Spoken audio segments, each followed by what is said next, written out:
Bienvenidos a 4D, el programa de comentario y análisis político de LR+.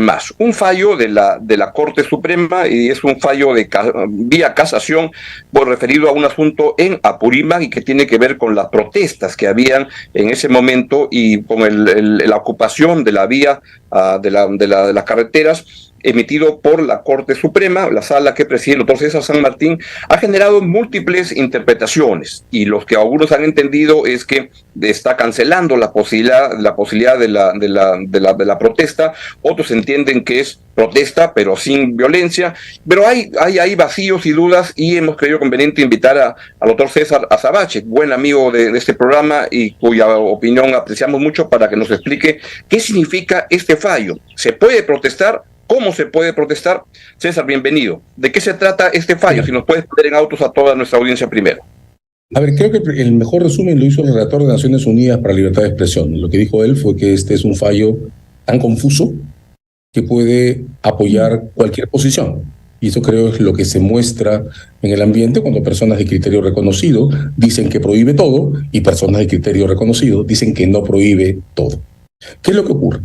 Lo que la Corte Suprema no ha hecho y debió hacer fue relacionar su evaluación sobre el derecho a la protesta con los principales instrumentos internacionales que sobre la protesta se han producido. Uno lee la sentencia de la Suprema y creería que el único debate que hay que tener en referencia es uno que no produjo resultados en el Tribunal Constitucional hace unos años. La sentencia de la Suprema cita una no sentencia, una deliberación sin resultados, y olvida citar, o no sabe que existe, una sentencia que la Corte Interamericana de Derechos Humanos dictó en noviembre del 18, declarando que la protesta forma parte del núcleo esencial del derecho a la libertad de expresión. No cita ninguna, pero ninguna de las resoluciones que la Relatoría de Naciones Unidas sobre Libertad de Expresión ha publicado sobre protesta, y las resoluciones están publicadas desde el 12. Y tampoco cita ninguno de los instrumentos de la Relatoría de la Comisión Interamericana sobre Protestas, que están publicados en el 6 y en el 10. ¿Qué digo con esto? La confusión proviene de que la Suprema, y esto es algo que un tribunal no puede hacer, se ha pronunciado sobre protestas sin ubicar la discusión en el estado de la cuestión en la jurisprudencia internacional. Esto es grave porque además la Constitución del 93, de la disposición final cuarta, ordena que los asuntos sobre derechos fundamentales sean explicados tomando en cuenta el estado de los instrumentos internacionales sobre derechos humanos. Esa omisión, no localizar en el tiempo la discusión, es la que crea todas estas confusiones. Una consulta, César, en el documento y en el aviso, en el mensaje que da el Poder Judicial, hablan del derecho a la protesta como un derecho implícito dentro de otros dos derechos: el derecho a la libertad de expresión y el derecho a la reunión. Y entonces uno podría colegir que, como ya está implícito en esos dos derechos, no existe. Porque ¿para qué vamos a nombrar específicamente al derecho, específicamente a la protesta, si ya existe dentro de otros dos subsumido? Esa interpretación es válida, porque a mí me parece interesante y me parece obviamente también, ya hay cierta perspicacia, pero tampoco me parece ilógica, ¿no? O sea, subsumirlo, a menos que tenga entidad propia. No sé, esa es la pregunta. A ver, lo que pasa es que el lenguaje del pronunciamiento contradice el lenguaje de la sentencia. Ya. Son tres derechos: reunión, expresión y participación política. ¿De acuerdo? Y sí, en los instrumentos internacionales sobre protesta, la protesta ha aparecido como desarrollo de esos tres derechos.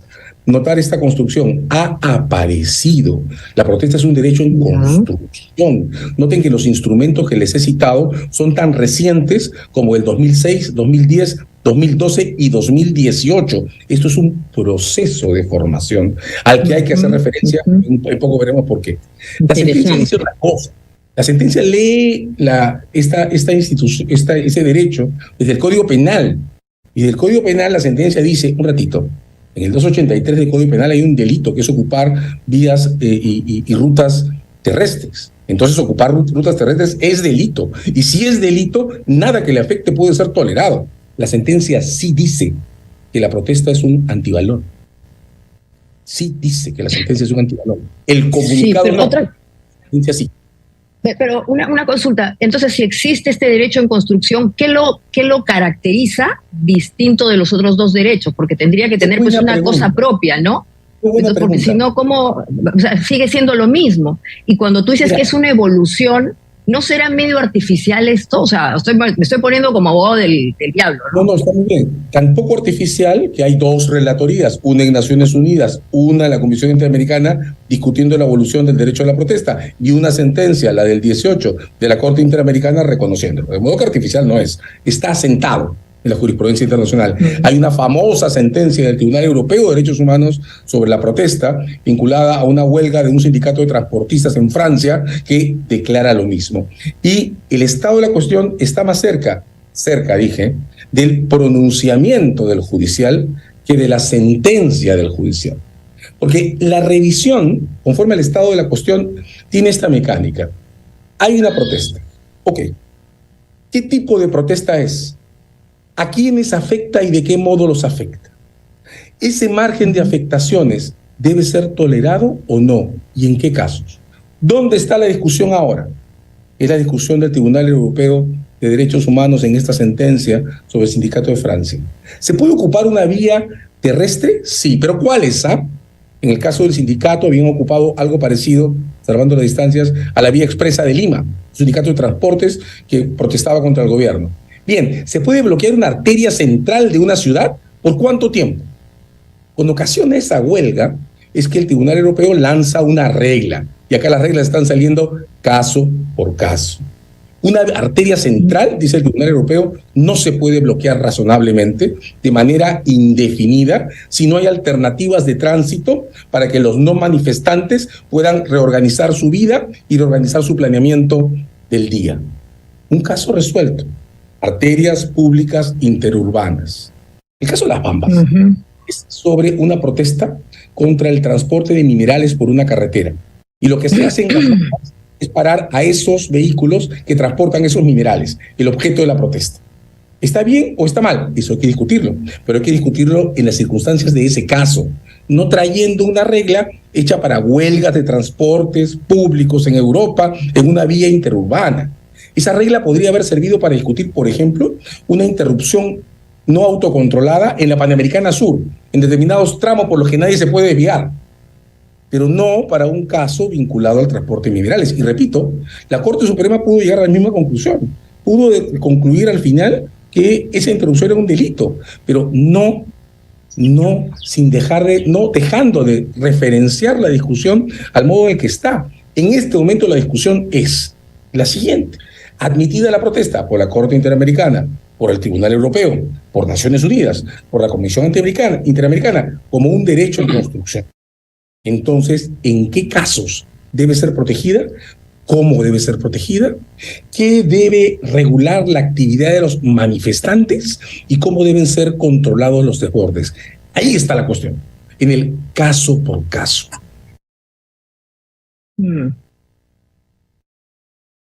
Yo quisiera preguntar, llevarlo al terreno más contencioso, conflictivo.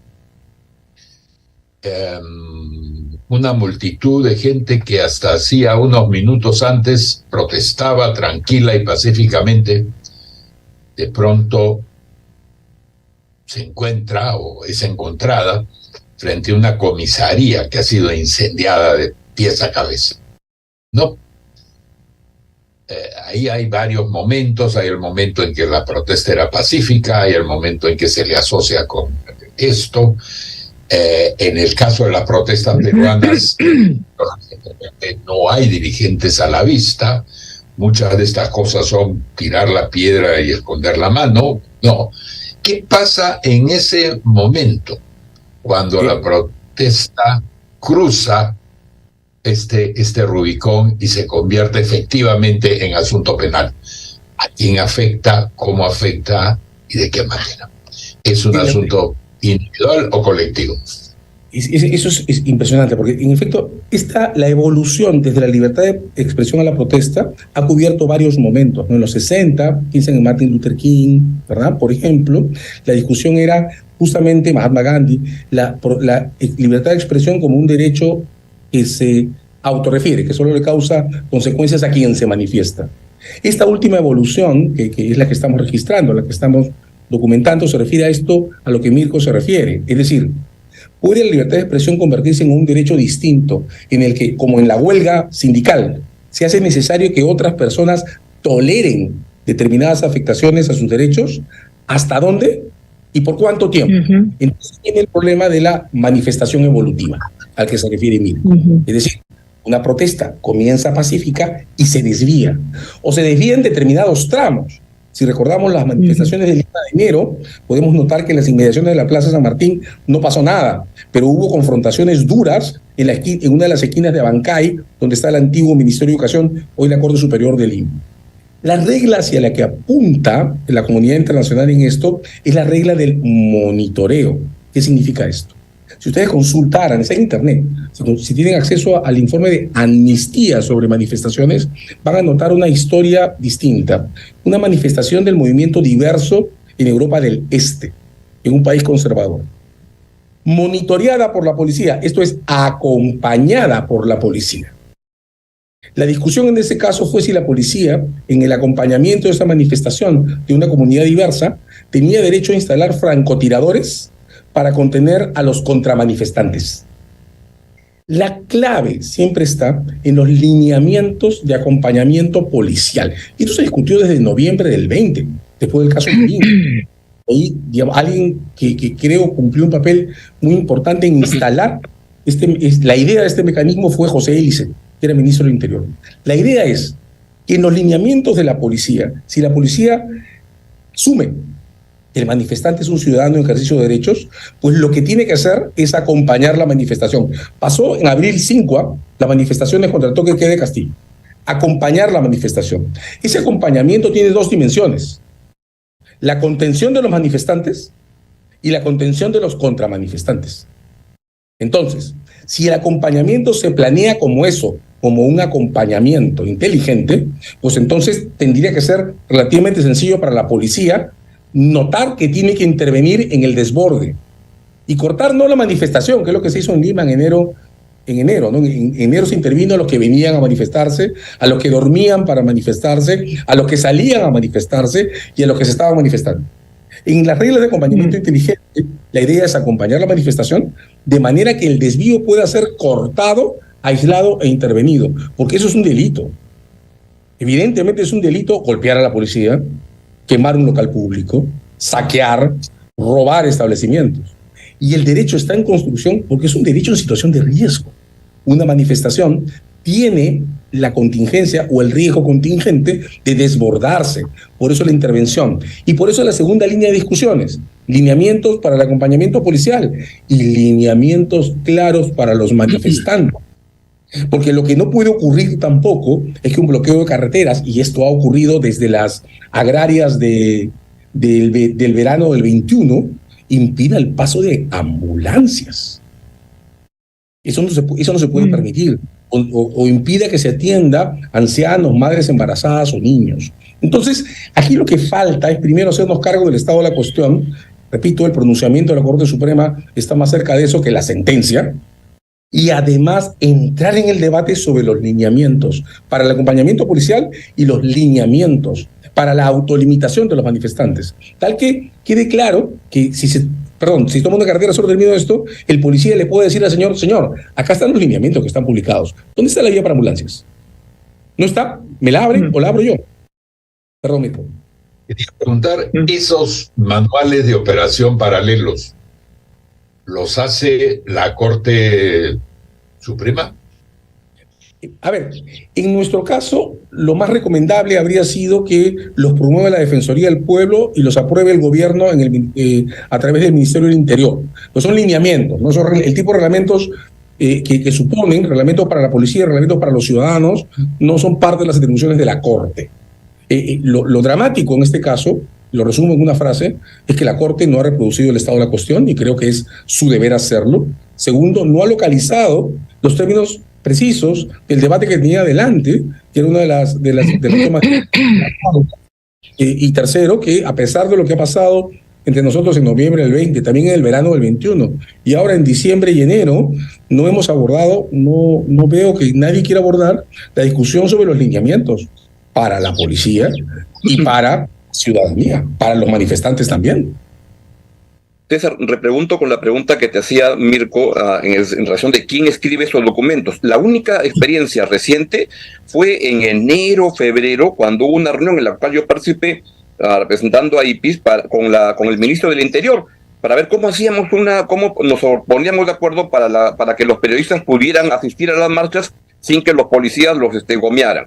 Y se acordó y se hizo un documento que lo hizo al final la policía, y que era más o menos lo que le decían los periodistas era: si no quieres que te pase nada, no vayas a las marchas, cúbrelas viendo televisión, ves en el Facebook de la República y de ahí informas. Entonces fue un desastre y no sirvió. Y creo que lo hacían con la mejor buena intención el ministerio. ¿Quién escribe estos documentos? La Corte Suprema parece que no es, el ministerio, la sociedad civil, Naciones Unidas. ¿Cómo hacemos para ordenar y tener un reglamento de los que protestan y de la policía para entendernos? En el Perú, hasta hace una semana, habría sido ideal que lo haga la Defensoría del Pueblo. De hecho, la Defensoría avanzó mucho en comunicados, informes y debates en los que empezaba a abordar el caso por caso, ¿no? Yo creo que si no se hubiera producido la interrupción que hemos registrado recién en la Defensoría, habría sido muy simple que ese ciclo avance, además, digamos, terminado el ciclo de protestas de diciembre y enero, hasta que la Defensoría publique como informe defensorial una propuesta de lineamientos para la policía y para los manifestantes. Para que sea vinculante a la policía, tendría que haberlos adaptado o aceptado el gobierno, ¿de acuerdo? César, una consulta. ¿Y no tendría que ser el Ministerio del Interior? Porque siguiendo tu lógica y un poco también lo que dice estos documentos, la Corte, todo lo demás, o sea, el derecho a la protesta, vamos a asumir que sí, todo lo demás, pero tiene límites, ¿no? Y está vinculado a que no, y así dice, invisibilices a los terceros. O sea, yo tengo derecho a gritar con vehemencia, me calateo, lo que sea, como a la gente le gusta hacer, pero eso no puede pues afectar el derecho de los terceros, ¿no? Porque acá también hay un equilibrio constitucional. Y solamente para cerrar esa parte, y entonces lo lógico es que si esto en principio afecta a un derecho constitucional que es la tranquilidad, la paz de la gente, hay gente que no quiere bulla, pues se acabó. O sea, ¿qué vale más? ¿Tu derecho a gritar o mi derecho a vivir en paz? Que venga el Ministerio del Interior y te diga esto se hace así, así, porque claro, la Defensoría del Pueblo tenía, no sé, todavía tiene este poder que es más bien persuasivo propiamente, pero son guidelines, son lineamientos, no hay enforcement. Entonces el enforcement no le corresponde al Ministerio del Interior. Un matiz. La concepción de algo que puedo hacer sin afectar los derechos de nadie corresponde a la libertad de expresión. Y aplica para las automanifestaciones. Yo proclamando, yo pintando un graffiti, o yo sentado en la puerta del Poder Judicial con el colectivo que protestamos. Solo nos afectamos nosotros mismos y no nuestro tiempo en esa expresión. Eso es expresión. La discusión sobre la protesta comienza cuando se empieza a admitir, y repito, ya hay una sentencia de la Corte Interamericana, una de la Europea, hay pronunciamientos de Naciones Unidas y de la OEA, se empieza a admitir que como la huelga sindical, la protesta también puede afectar a otros. La discusión es cuál es la medida aceptable de ese colateral, hasta dónde afectar esos otros. Claro, si nos ponemos en clave teórica, lo mejor sería una ley del Parlamento, porque aquí hay que regular el comportamiento de los y las ciudadanas y del Estado. Pero yo no veo espacio para que este Parlamento apruebe una ley sobre protestas. Entonces, y no solo pasa en Perú, en Argentina tampoco pasa. Entonces, eso está empezando con un movimiento desde tribunales, caso por caso, qué protesta sí, qué protesta no. En la sentencia de la Corte Europea que estoy citando, repito, la toma de vías interurbanas en Francia por un sindicato de transportes. Esta debió referirse a la interrupción de carreteras en protestas contra vehículos que transportan minerales por zonas no troncales. No mencionó el tema, ¿no? Podríamos pensar en una que se refiere a la Panamericana Sur también. Los tribunales hacen esto caso por caso cuando los parlamentos no toman decisiones generales. Ok, a falta de parlamentos, yo creo que la Defensoría estaba en camino a, pero tiene razón Maite, a un informe defensorial le había faltado el enforcement, que habría tenido que ser que parte de estas disposiciones, los lineamientos para el acompañamiento de protestas para las fuerzas de seguridad, sea aprobada por el Ministerio del Interior. Y, claro, los lineamientos para la ciudadanía podrían haber sido aprobados por el Ministerio del Interior. Habría sido mejor que sean aprobados por el Congreso de la República, que es el que, en teoría, debería representarnos. Pero andamos lejos de eso. En el momento en el que estamos, el espacio que quedaba en el default del Parlamento y la toma de la Defensoría, perdón la expresión, era el caso por caso en los tribunales.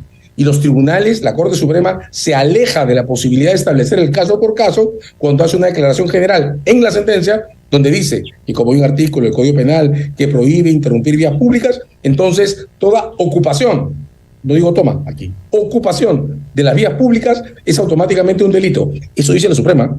Cause o no cause daño, toda ocupación de las vías públicas. De modo que también fueron un delito las concentraciones en el campo de Marte de tiempo de Castillo, Y fue un delito la salida espontánea a las calles contra el toque de queda de Castillo de abril del 21, de abril del 22, perdón, porque la Suprema ha dicho toda toma de vías públicas, toda ocupación de vías públicas es delito aunque no cause daño. Y ha dicho cualquier declaración en contrario es la promoción de un contravalor.